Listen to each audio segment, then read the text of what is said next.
2004. gada Tabūnā. Es nezinu, laikam tas festivāls vairs nav Kuldīgā. Nav. Diemžēl.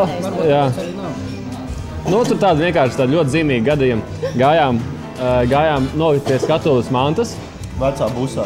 Vecā busā, jā, tur stāvēja kaut kāda, tā kā organizētāja busa, kaut kas tāds. Tur tās manām ierēbis čalītes bija, teica, labi, atstājiet.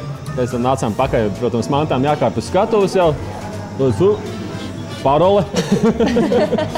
Labi, tas tā, paroles, protams, nekādas nebija.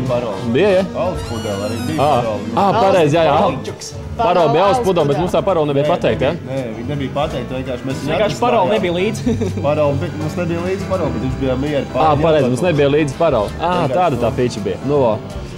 Tā ir, kas stāsta, bet pats nezinu. Protams, kāpām uz skatuves, un tur ar kāds onkulīts. Tur tā publika bija diezgan brīvi uzvedās un nebija problēmas uz skatuves uzkāpt, un viņi piedāvāja arī, kāds čalīts piedāvāja apsargāt skatuvi. Prasīja gan par to 5 lati, mēs atteicāmies, un viņš jau pēc tā... Viņš nesargāja. Viņš nesargāja. Bet viņš arī skatuves laikā jau aizgāja, un tā teikt, 2 pirkstu kombināciju uztaisīja, jo viņš bija pārāk ierēbis.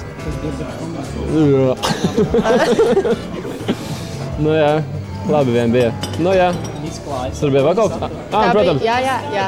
Skaņotājiem mēs īpaši arī nepatikām, un kaut gan publika mūs sauc apakaļ, bet skaņotājs izslēdza vispār skaņu ārā, lai nebūtu vairāk jautājumu pat pie atgriešanos. Vienreiz spēlējām Pauls Radiņa universitātē. Bija tāda lieta. Un kā jau mums visiem laikam vienmēr ir bijis kāds sapnis, tā kā lielajos roka licējos lēkt no monitoriem un ārdīties un tam līdzīgi. Tad es vienreiz pamēģināju nolikos no skatuves. Nav labi.